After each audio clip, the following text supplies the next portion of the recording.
It's inhuman, and that must be condemned. But then the state also kills people. The state is becoming terrorist. The state is becoming violent. The state is not just not permitting activists and movements who are there in jail, whether Dr. Vinayak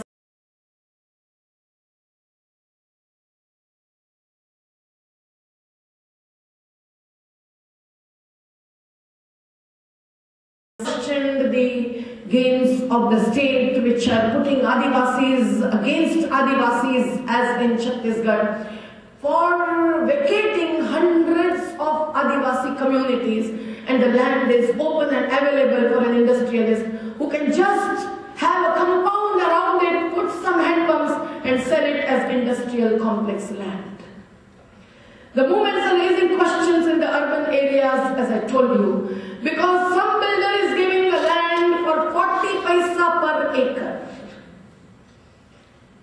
And the slum people who are ready to pay 40 rupees per acre for lease of 50 years are not granted the same. So the movements are raising questions. The movements are raising questions through non-violent means. What Martin Luther King did, went to Gandhi and brought his Christian ideals of love, charity, to join hands with the struggles for rights, and really became the voice of the laborers, needs to happen in every part in India. And in some way or other, the same thing is happening. The people who are in the armed struggles are really comparatively still a minority. Because that is not the answer. Even if the state is violent, if we take a stone in our hands or just a bow and arrow from the Adivasis, we will be killed. But it is not just a strategy or a tactics. It's a value of non-violence that really keeps us to be non-violent. Whether or not these movements will succeed, yet to be seen. Because they have already succeeded in pockets. The Narmada Dam is stopped and the review is on. Many SEZs, whether it is Nandigram, where the women took the red patches, not batches, but the red patches of blood on their shoulders. I've seen them. They were the real freedom fighters of the present times. Because their ancestors had fought for freedom in that very area. When they had to cut themselves away off from the British. Today, unfortunately, they have to do it with their own elected state. For whom they voted, they now see that the politics is different. It is not even politics, it is arithmetics more than politics. So the game of numbers, the vote banks, the projects and the profits with the national to global influences is the whole giant force that the people's movements are fighting against. You see it this way or you don't see it. You have to come over and see what is happening in the fields. In every farm, in every coastal community, wherever this threat is felt or brought to their doorstep, wherever the onslaught is there, the people are in the battles. And they are mostly Dalits who are demanding for the labor rights, they are demanding for the health rights, the education rights, but the country is said to be poor and destitute, and the global influences and the global investments only seem to matter. We are ready to invest, the people say. We are ready to build our own houses. We are ready to plan our own plans. And that is not necessarily going to be going backward. It is really moving forward. To some from the Bush era and the Bush category, even Obama's plans may look like backward. Closing down the prisons and letting the prisoners in the name of a war be out. But those are really the plans looking forward. Those are the actions which are really humane against the warmongering, against the battles and the conflicts to be growing and to be encouraged within the human communities and societies. If only we have to take a position which is more humane and more natural, And if that is a part of our vision, then we have to start from somewhere. We cannot start from the World Bank, we cannot even start from the United States, even if in the new transforming politics of yours. We have to start from there within our own country, from the smallest possible community. And when that happens, the people have certainly a hope to get the society's support. If the state is not coming forward, not responding even democratically, the civil society, so-called, must respond. Because after all, if you are civilized and we are civilized, we cannot allow the people just to be less of livelihoods, less of culture, and less of their own visions of development. And that response needs to come up as early as possible, because tomorrow it may be too late. If all rivers dry, not only because of the climate change, but the economic and political change, then where will we be? 2/3 of India's river waters is going to be lost by 2050 or so. So it's not a long period. And if therefore the response has to be, it has to be in many, many forms. When the struggles in India, whether it is the struggle against the Nandigram SEZ or struggle against the large dams in Narmada, but now saying use the water you have accumulated, but at least let the best of the land be saved, the thickly populated townships and the communities be saved, they have got the response. It is not only from the destitutes and the downtrodden and the disadvantaged people, it has also come from the intellectuals, it has also come from the professionals, those who have a heart and those who really feel for the common people and the common good.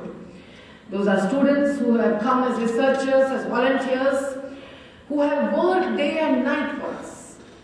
They have also protested across the world in front of the Indian embassies or consulates, and please don't look at them as some internationals who are interfering in the country's politics, economics or development planning. When so much of intervention is already there by the lending agencies, by the corporates and so on, why can't the students and the intellectuals, the Indians abroad to start with, respond to the people's movements in India? That has happened and that can happen if you want it to happen. And this is what is the last appeal. Please be with us to share vision, to question our visions. If it is meaning a different lifestyle, ask what kind of lifestyle each of the socio-cultural community would like to have, and then apply it to your own. If there is so much of resource utilization and consumerism in one part of the world, then it cannot give that justice to the other part of the world. It's not just the leisure time which Max Weber talked about, it is the leisure money that is flowing across. And hence when Rutland, once sharing dice between Germany, was asked as to how would that 7% contribution or 1% contribution of the lending coming from the developed countries be looked at by the Indians, I had to answer that question. We would say we don't need it unless we ask for it. And the common people are not asking for lending. They are asking you to lend your ear. They are asking you to really be with them in their own ways of struggling. There are struggles within. The casteism and communalism is really dividing the society in India. It is the vulgar politics that is using all these dividing forces and tactics which pains us. Because after all, that brings in terrorism. It is not between the Bharat and Pakistan alone, it is also within India. But we don't want to go the Israel way. We don't want to go the Lebanon way. We don't want to go the Gujarat way. We want to really be as a human community. And that's what all Indians, whichever caste and community belongs to, want to have. So these internal battles will go on. But these global wars and the global nexuses between the Indian politicians and the global lenders is something that needs to be really dissected and exposed. And that's what the people's movements are mainly doing. If you are with the movements, you have to share the vision, no doubt. And everything will not be changed automatically. Even Obama cannot do it. If he stops outsourcing, we would be personally happy. I don't know who will be unhappy. There may be difference of opinion. We can discuss that. That would go a long way. But I would only say that throwing the Indian brain out or the Indian doctors out is not what we are propagating.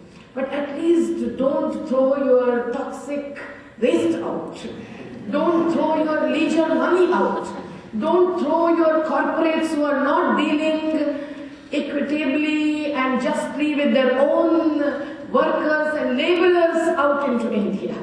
And don't take away the chunks of our resources and our simple and self-reliant sovereign powers to be used in whichever way in this part of the world. Thank you very much. Hoping to have your support.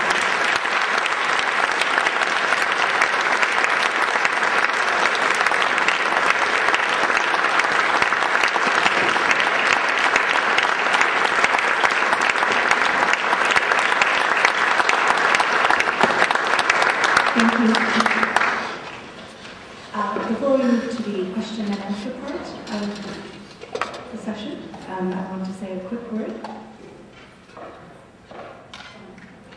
Okay, unfortunately we don't have time for questions and answers, but I want to say a quick word. Okay, let me just say a quick word. My name is Anjana. I'm with the Association for India's Development, the Atlanta chapter. And on behalf of AID, we are very happy that you all came out to hear Medha speak. We just want to let you know that if you want more information about the work that she's been doing, and also the work that our chapter has been doing, we have tables out there with sign-up sheets for email lists, as well as a number of reports that Medha has brought with her, with further information about the kinds of work that she's doing. Thank you very much.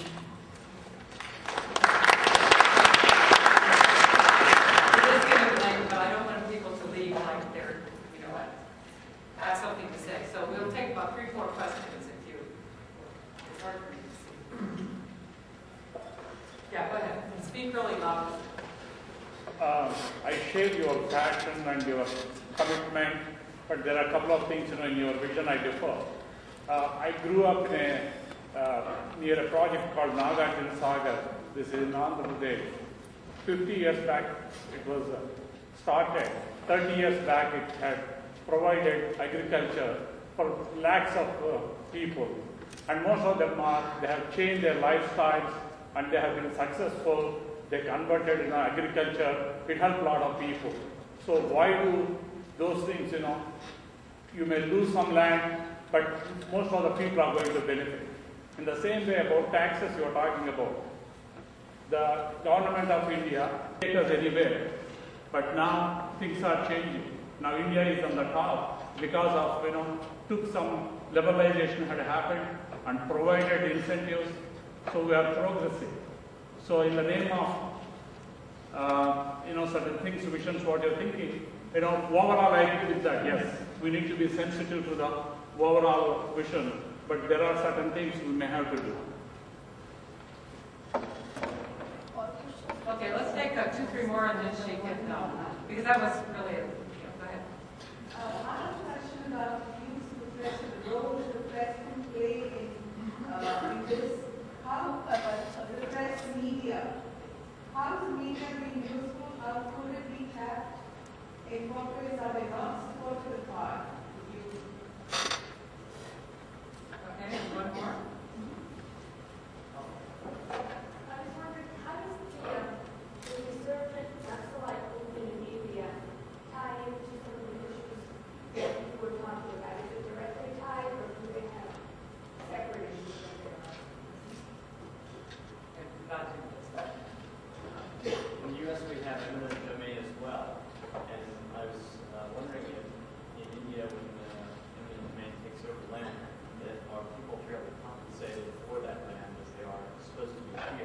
or is there not that